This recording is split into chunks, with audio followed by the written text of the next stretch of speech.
когда Марк увидел монахиню, одиноко стоявшую на темной пустынной дороге. Он скептически отнесся к тому, чтобы подвести ее, потому что эта дорога пользовалась дурной славой. Но Марк решил все же подвести незнакомку. Когда поездка закончилась, монахиня выразила свою благодарность так, как Марк не ожидал.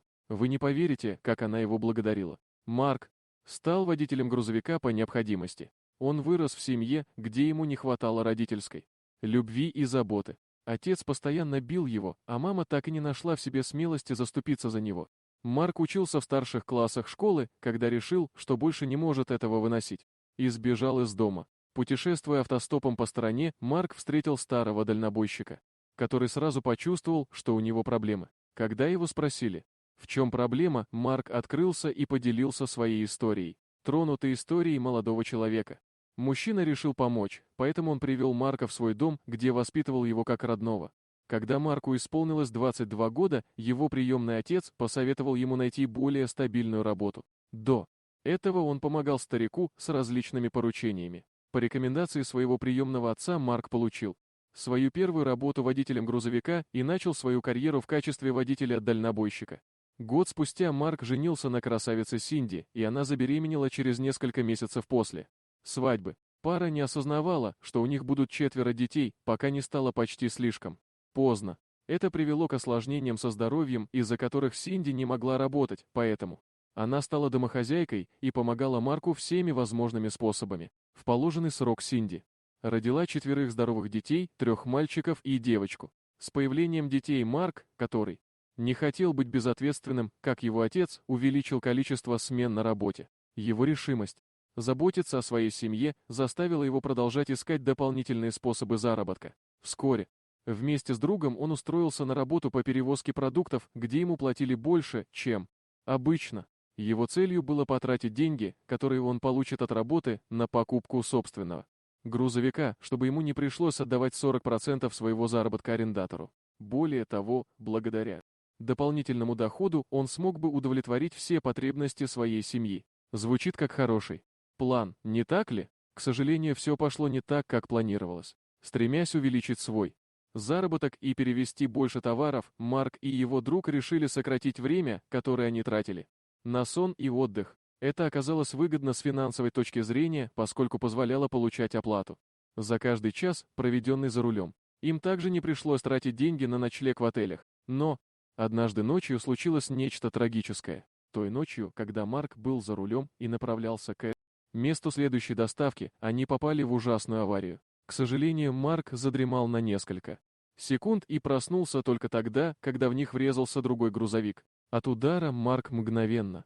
потерял сознание, а его друг не выжил. Процесс выздоровления был долгим и трудным, в результате чего Марк потерял все свои сбережения и заработок. Его семья, которая до этого жила в достатке, оказалась в нищете. Марк был упорным человеком, и поэтому ему не потребовалось много времени, чтобы вернуться на работу. Во время его первой поездки после аварии произошло нечто неожиданное. Марк вел машину в одиночку, и ему нужно было где-то остановиться на ночь.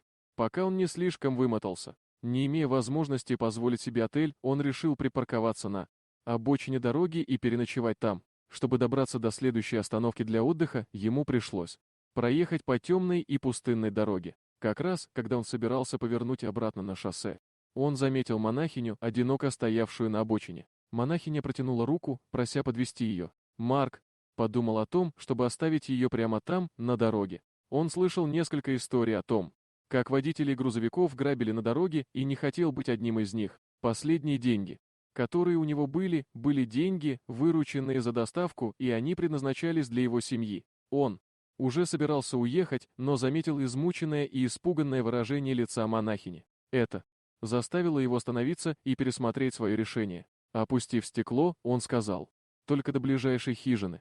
Женщина кивнула головой и забралась в грузовик. Когда Марк увидел, что она дрожит, он дал ей плед.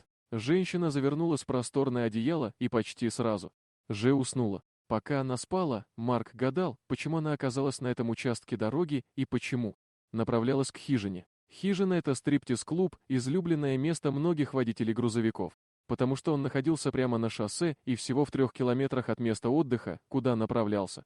Марк, это было неподходящее место, особенно в такое позднее время.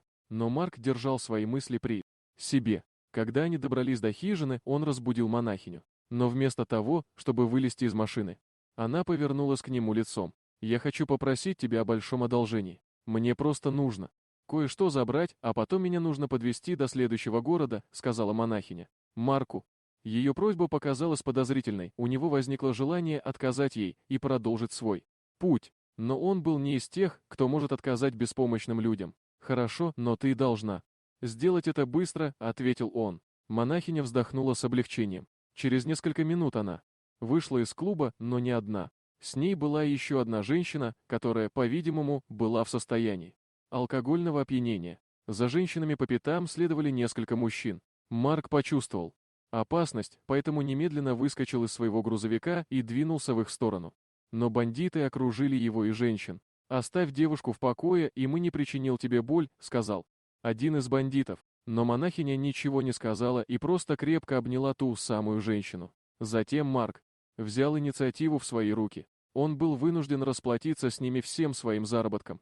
После этого бандиты оставили их в покое. Марк забрал женщин от хижины и не останавливался, пока они не оказались далеко. Монахиня показывала ему дорогу, пока они не подъехали к огромному реабилитационному центру. У особняка их ждал пожилой мужчина. Марк поднял молодую женщину и понес ее ко входу в особняк. После того, как они благополучно передали женщину старику, Марк попытался уйти, но монахиня остановила его. «Я хочу поблагодарить тебя за все, что ты сделал для меня сегодня вечером. Я ни за что не смогла бы спасти эту заблудшую душу без твоей помощи», — сказала она, прежде чем вложила ему в руку маленькую открытку. Марк попал врасплох, когда монахиня сказала ему: «Это номер моего адвоката. Позвони ему, как только вернешься домой. Он даст тебе ключи от нового грузовика, если тебе это понадобится. Пожалуйста, прими этот подарок». Позже она рассказала, что после смерти ее отец оставил ей все свое имущество.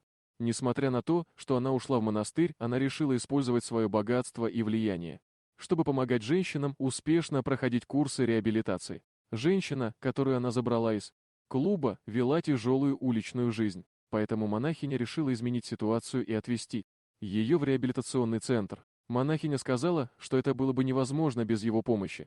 Марк горячо поблагодарил ее, но вернул открытку с номером адвоката, сказав, что делал все бескорыстно, и пошел обратно к своему грузовику. Он только завел двигатель, когда монахиня подбежала к нему, держа что-то в руках. Это была его куртка. Он забрал куртку и уехал. Только когда он почти добрался до дома, он сунул руку в карман куртки, чтобы достать таблетки, которые ему прописали в больнице.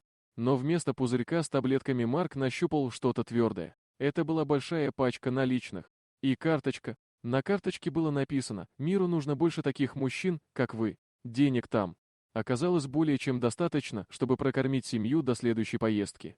Дорогие друзья, если вам понравилось видео, поставьте лайк, а также подписывайтесь на канал, где найдете еще много интересного.